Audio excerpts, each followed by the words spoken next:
Good afternoon. It's Dr. Hope once again. Today we are going to look at the descending aorta.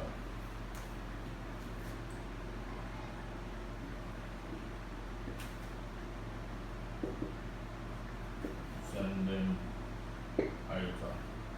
This anatomy.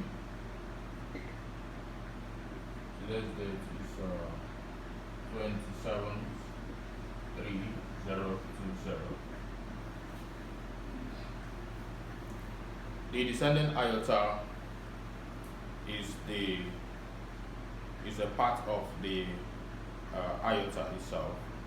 The aorta has three parts, which is one of the great vessels that move blood away from the heart, from the left ventricle. The aorta has three parts, which is the ascending aorta,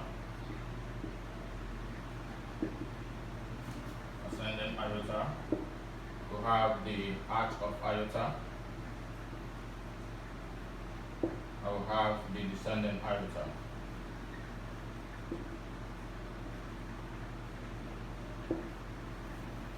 But for this lecture, our concentration will be on the descending aorta.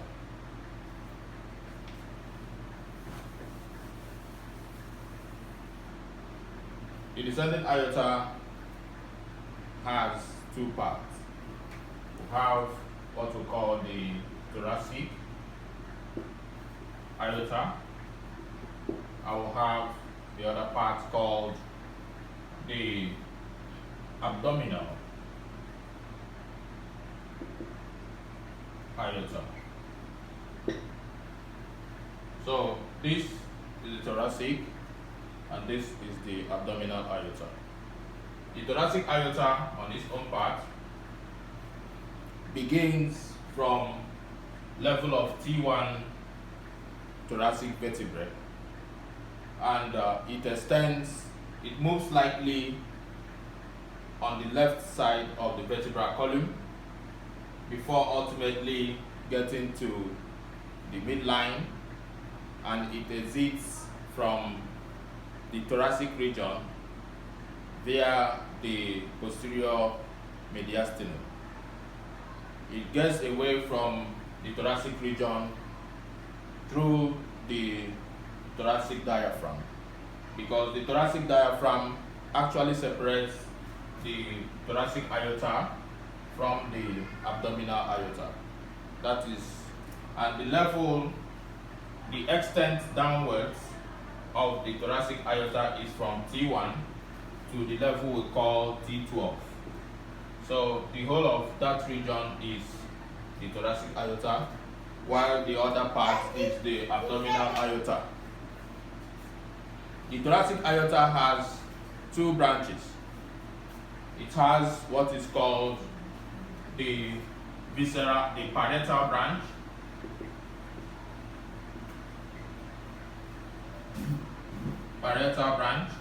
It also has what is called the visceral branch.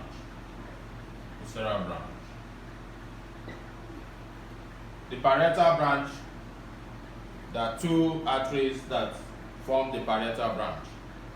You have two arteries form the parietal branch, which is one. We have the intercostal arteries,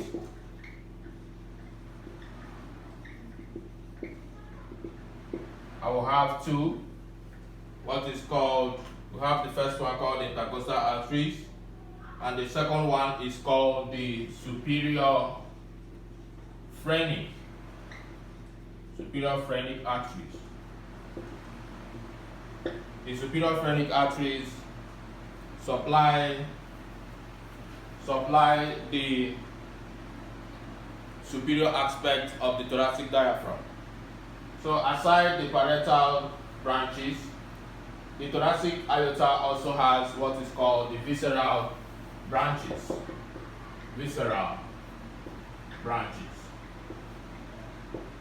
visceral branches are 4 in number.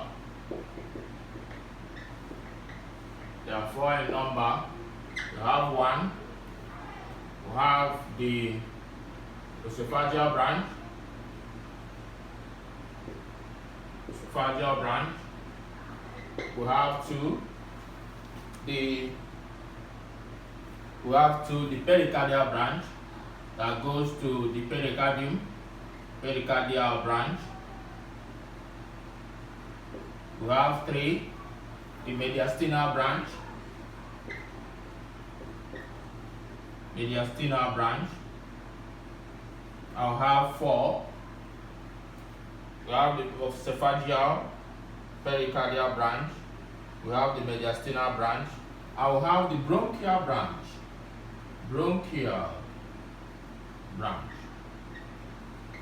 So these are the four branches of the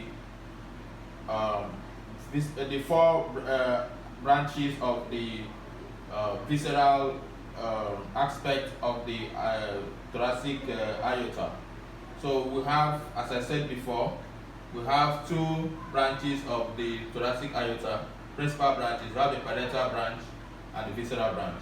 The parietal branches are the intercostal arteries and the superior phrenic arteries, while the visceral branches are four. We have the esophageal branch, pericardial branch, mediastinal branch, and bronchial branch. Then we'll now move to what we call the abdominal aorta.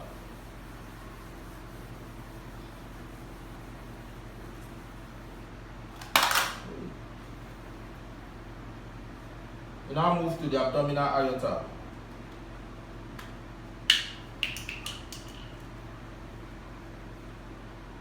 The abdominal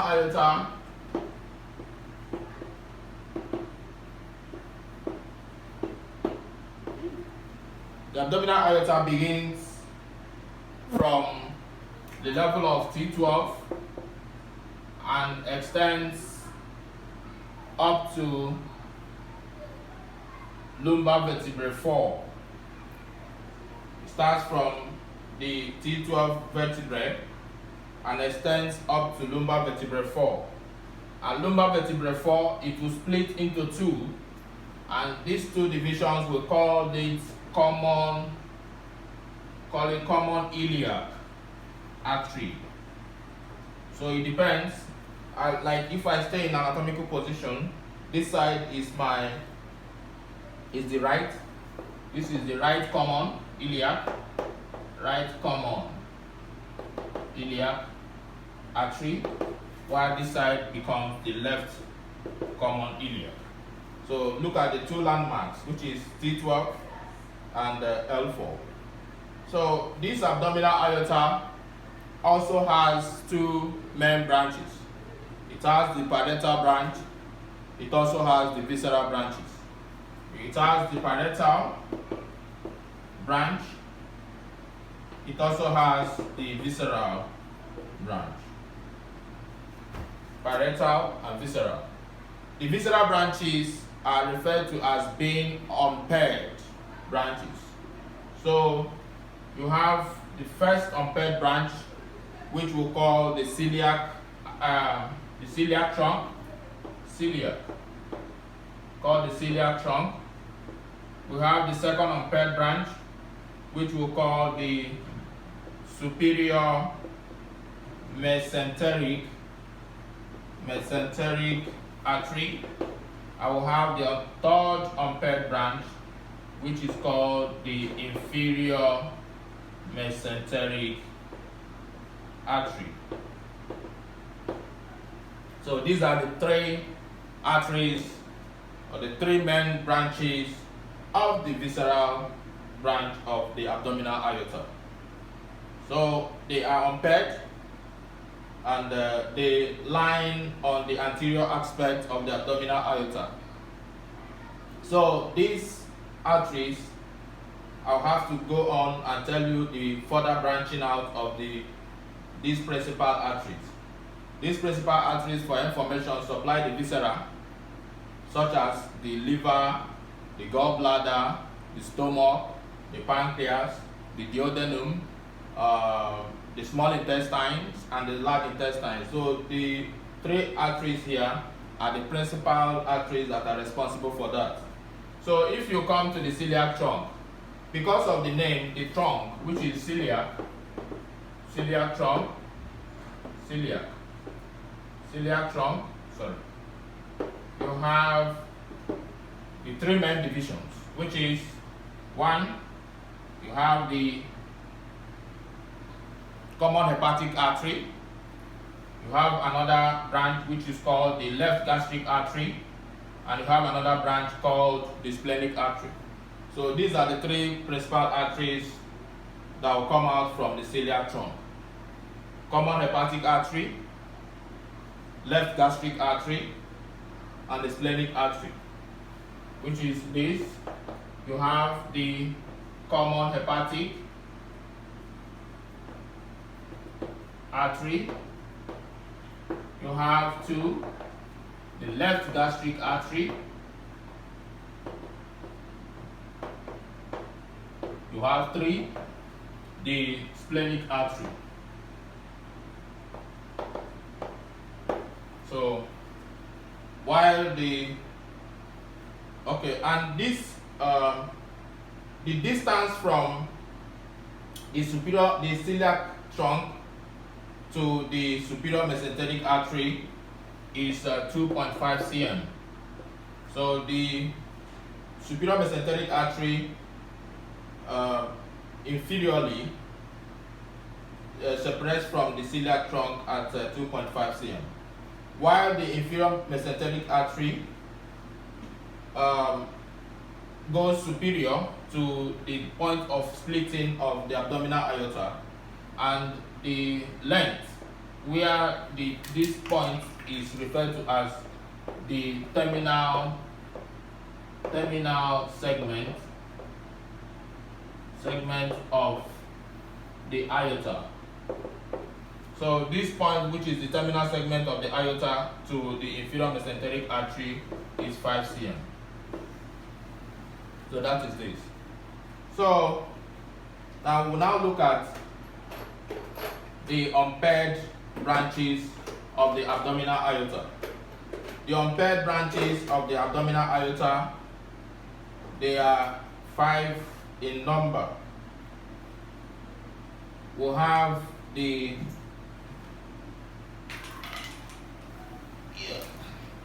unpaired branches are, we have what is called the inferior,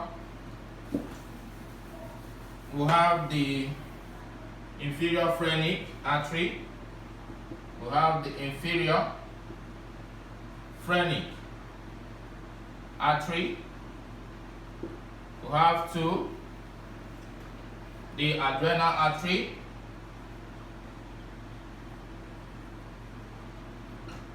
we have three, the renal artery, we have four, the testicular artery,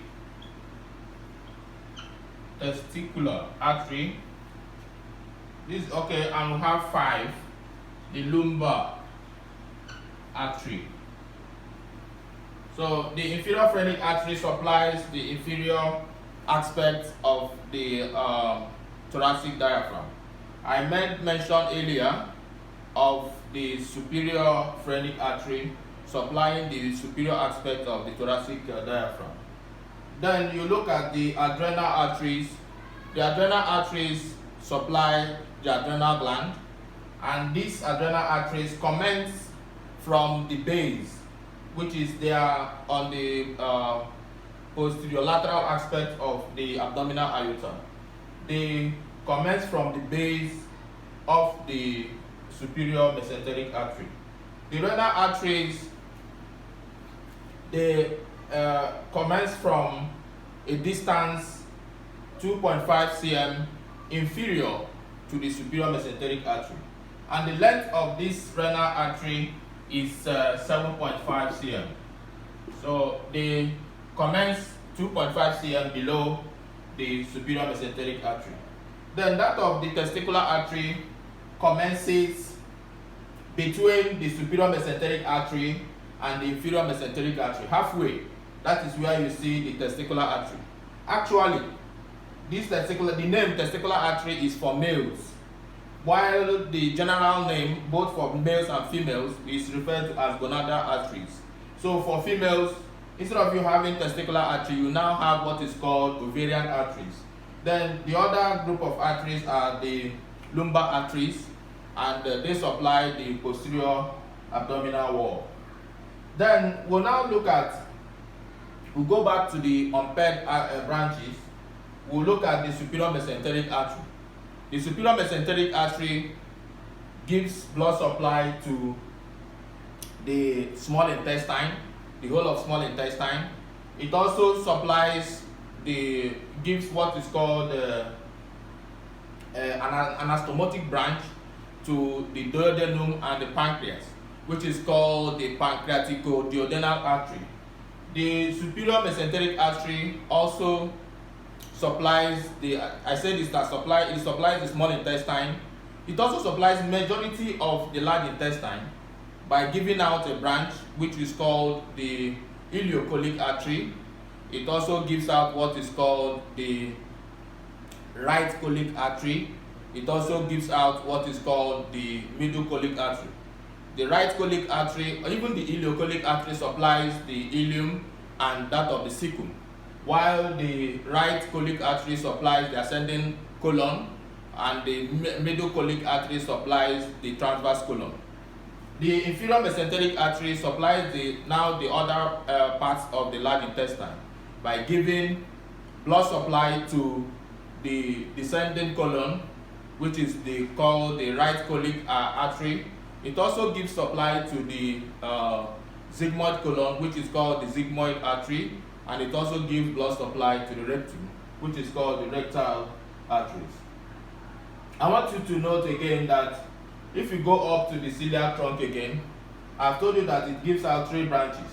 It gives out what is called the left gastric artery.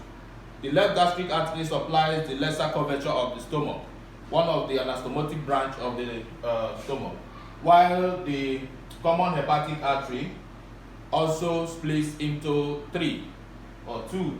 It gives rise to what is called the artery to the liver, which is the hepatic artery proper. It gives out a branch to the to the gallbladder, which is called the cystic artery. I want to point out again that the left gastric artery, aside supplying the lesser curvature of the stomach, it also gives a small branch to the inferior portion of the esophagus. Then we now move to the splenic artery. The splenic artery supplies the spleen. It also supplies some part of the pancreas.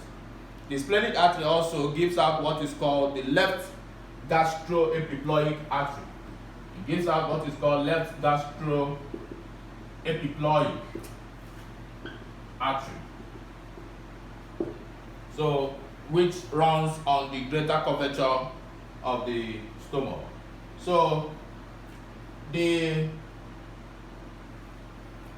part of the hepatic artery, which one goes to the liver proper, the other one goes to the gallbladder. There is a branch that is called the gastroduodenal artery. The gastroduodenal artery will further divide into what is called the right gastric artery. It also gives out another branch which is called the superior pancreatico-duodenal artery. This superior pancreatico-duodenal artery will have to anastomose with the branch that will come from the superior mesenteric artery that is called the inferior pancreatico-duodenal artery.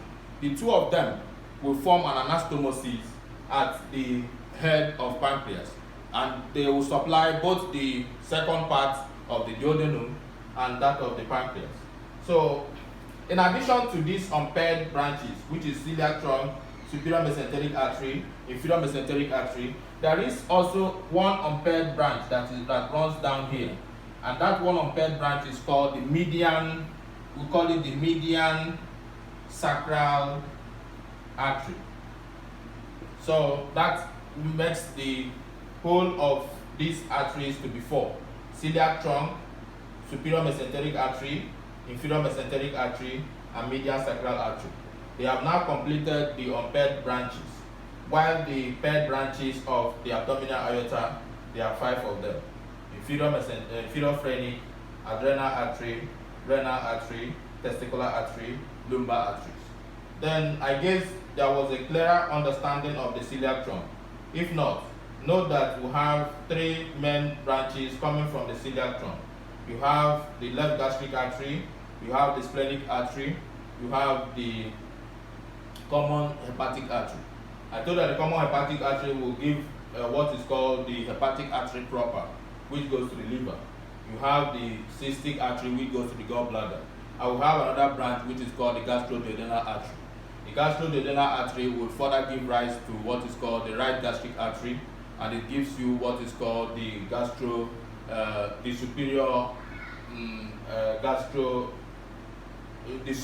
pancreatico-duodenal artery. So far, that is the much I can tell you about the descending aorta, having 2 branches, having 2 parts, which is the thoracic aorta and the abdominal aorta. And I've given you all the branches coming from the thoracic aorta and all the branches of the abdominal aorta.